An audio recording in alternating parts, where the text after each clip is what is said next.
Hey folks, how's everybody doing? I'm excited to have you guys with me for the next 50 minutes, but I want to give you some information before we get started. I know we're getting ready to wrap up our summer, which, sad, sad folks, it's sad, but that's okay, because now it's time for us to kind of get back to what we do best, and that's educate our youth in our county and really look forward to helping them out. So, what you've signed up for, what we're in here for today is a flipped classroom. And I've been doing this for about 2.5 years now, and I've seen a lot of good success from it. And there's hiccups along the way, and that's okay. But it's a process that I've been doing for a while now, and I really feel like it's making the students more accountable for what they need to accomplish and what they need to learn, and it really gives us a good opportunity to get to them more on a personal one-on-one basis. So hopefully you take something away from what we're going to go over and what we do in our session. And if you have any questions, of course, anytime you ask me, feel free to pause this presentation anytime so you can kind of jot notes down or continue it or go back over it. That's the beauty of the flipped classroom, folks. You can go back and see it again. So let's kind of hit into what we're going and see what we got. So the first thing is a flipped classroom model. Okay, and I've simplified this. I'm not going to go into the education speak that we kind of get beaten over the head with. I want to keep it real simple, real easy, because that's kind of how I operate. I'm not a very bright person, to be honest with you. You know, I teach history and I coach baseball. It's a wonderful life, and I get to be a dad every now and again and a husband. So there you have it. But here we go. So normal schoolwork is done at home. Taking away the more rote things that we spend time on, the lectures, the vocab, and send that home. Let them work there, and when they come in, we can do so many more group type work or activities or projects or just discussions or questions or reading and spending more time. And one thing you're going to see as we go through this is, we kind of step away from being the teacher in the flipped classroom model. We become more of the tutor. And it gives you a better opportunity to become personal on a one-on-one basis. And on the flip side of that, hence the flip model, the homework is done in school. When we get into the English, and I'm going to send this to you in a hard copy form too, but a big part of the English flip is, allowing them to read and going over their reading comprehension and helping them one-on-one where they are on certain novels or certain pieces of literature they're looking at. All right, so it's just kind of flipping things around and taking what used to be the hard work done at home and bring it into the classroom. This really goes for you math people. You math people out there, you make things hard. Well, you don't, but Common Core sure did. And this is a way to kind of alleviate that and fix those issues, okay? The big thing that I like about this is that I can step away. History teachers love to talk. I'm no different, okay? But really, what it has to be is the one doing the talking is the one who's doing the learning. So if we can get students to become more involved and they drive what the learning is, then it makes our job a lot easier, and we can produce results. So we set up the foundation for what's going to happen in the flip model. But on the flip side of that, we are going to let them be successful. And of course, you look at inversion, okay, this flip idea, we're going to make them more accountable. A lot is being thrown on us every day, and this is one of those ideas where the hard work can be done on the front end, okay? Just like what I'm doing now. I am working to get this ready for you so you can see it. But once it's done one time, it's done, okay? Sure, you can go in and make adjustments. You can add on whatever you might have missed. But the students have an opportunity to go back and actually see what you told them. The content is always there. It never goes away because it's in the video. All right, so how do I flip? And there's different parts. I use Google Classroom. And again, in the hard copy, I'm going to send you this. You can click on the link to see what one of my Google Classrooms looks like. It's not crazy. It's not anything world-beating. It's just a simple way to allow them to get information. I know a lot of you probably use Google Classroom already. It's a great tool. It makes it easy to get information up, receive information in, takes away paper. All right, it's a wonderful thing, okay? I use YouTube. And I have a YouTube link. That's a YouTube EDU link. And again, you can click on that to see where I've put some of my presentations. Some of them, I'll be honest, are dull and boring. No doubt about it. It's history. What are you going to do? But some are more exciting. And, for some students, and for a lot of students, the visual, the audio, okay, the idea of having to copy the notes down has been really beneficial. I was speaking to a parent of an EC student, and what they said to me was beneficial is they could write it down first. They could turn me off, write it down, And then when they were done, they can go back and listen to it. And they could always go back and listen to it again while going through their notes. And it became a multi-tier learning way for them to help them out. And she saw success, and that was a great part about it. And another tool I use is what I'm using right now. It's Screencast-O-Matic. It's a screencast capturing me and my voice, and get to see me. I feel bad for my poor students. They get to see me all the time in class, and they turn around to see me at night and hear my voice. And it got to the point where some of them came in and were wondering why their parents were asking them, or guardians were asking them, who were they talking to? Who was talking so loud? Go figure. It's me. Okay? So what this does is I take away the boring lecture stuff, the stuff that puts kids to sleep, because again, I'm teaching world history to 15-year-olds. Right? I love it.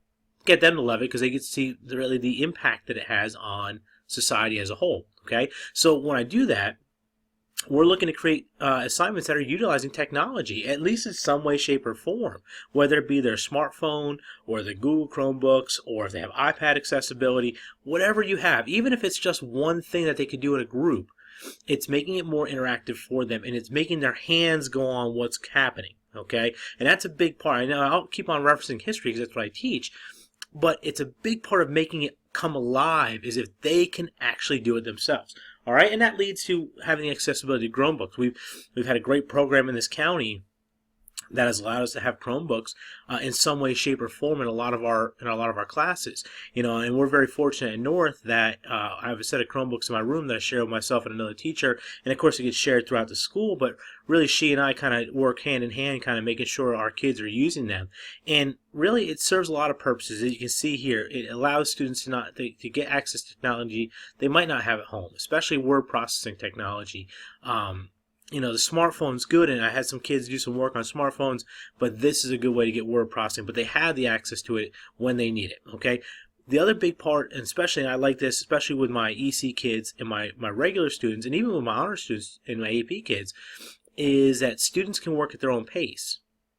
There is a level at which some people can accomplish, as you guys well know, you've been doing this a long time, that can accomplish certain aspects of the flip or some of the content, but can't do others yet, and they need that foundation. Really, I believe if I had this for math, I would have been a better math student. I was a terrible, god-awful math student, okay? No doubt about it.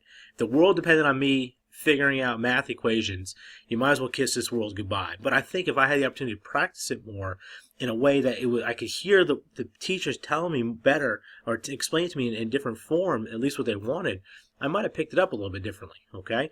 You get a lot of collaboration. I found myself using the Google Classroom not only to collaborate with me, but collaborate with others, especially when we were in the class that they were working with each other, but not having to be next to each other. And that was a big part of that too. So you have individual learning, individual pace setting, but on the flip side of that, they're working with someone else, okay? But it's minimizing any kind of disruption. They're kind of keyed in on a task, but they understand the collaboration. And a lot of times, and this is a trick a lot of you use, I know it, is you're mixing that peer instruction, okay?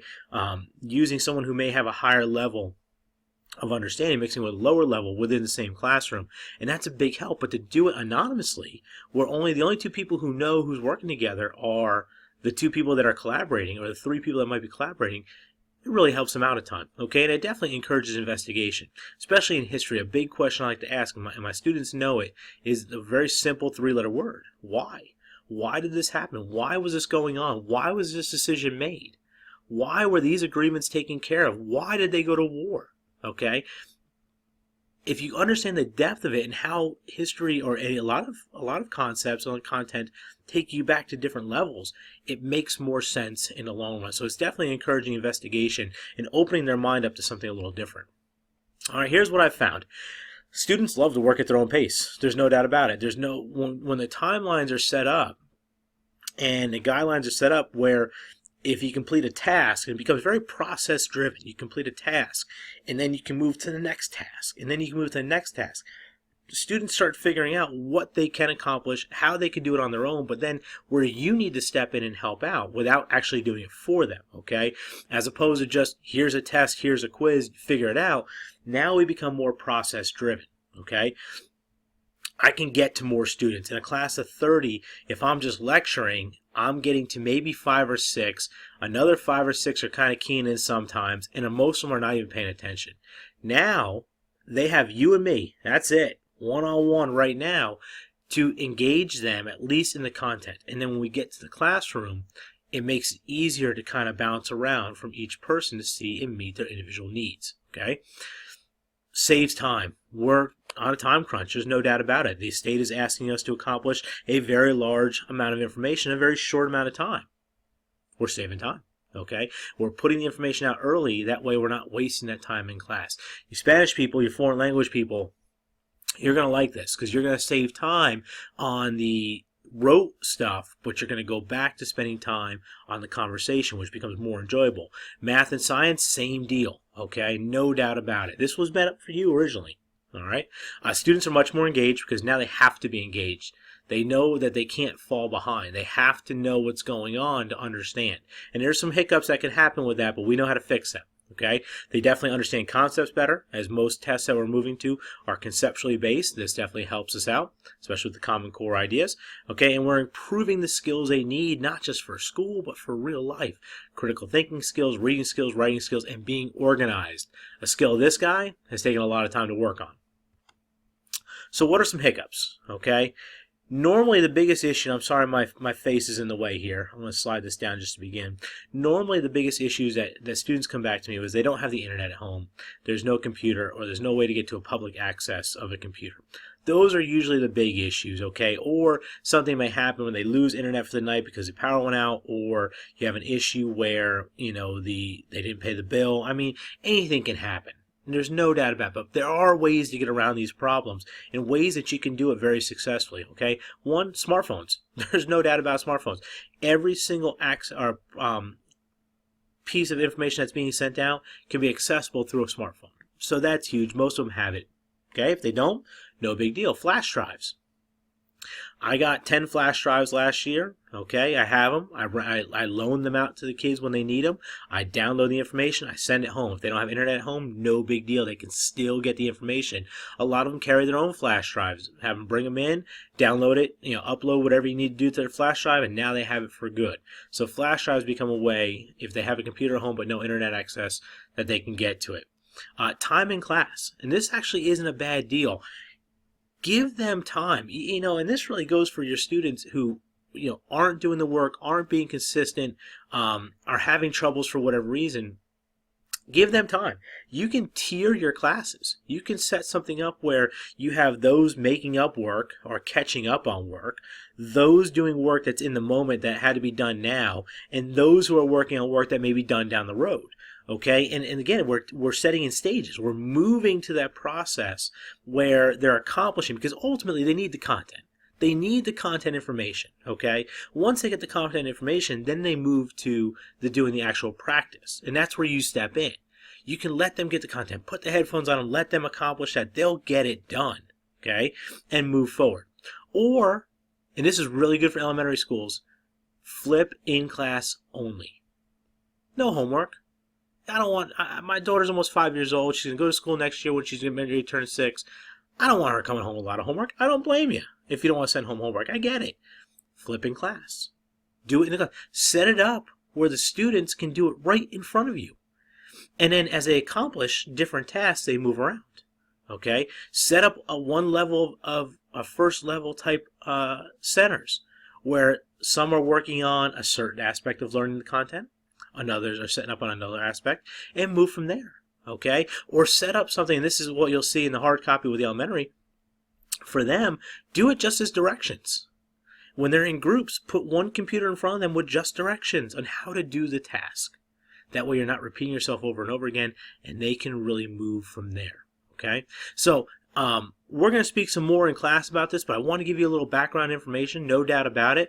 When we get to class on Monday, we're going to sit down, we're going to answer some questions, we're going to get into the finite, but I want you to have this information in front of you so you have it and you can hear a little bit about it, but I will definitely get into more while we're in class, and don't be afraid to ask me questions. I'm an open book, and I want to answer everything I can. I look forward to seeing you guys, and it'll be a lot of fun.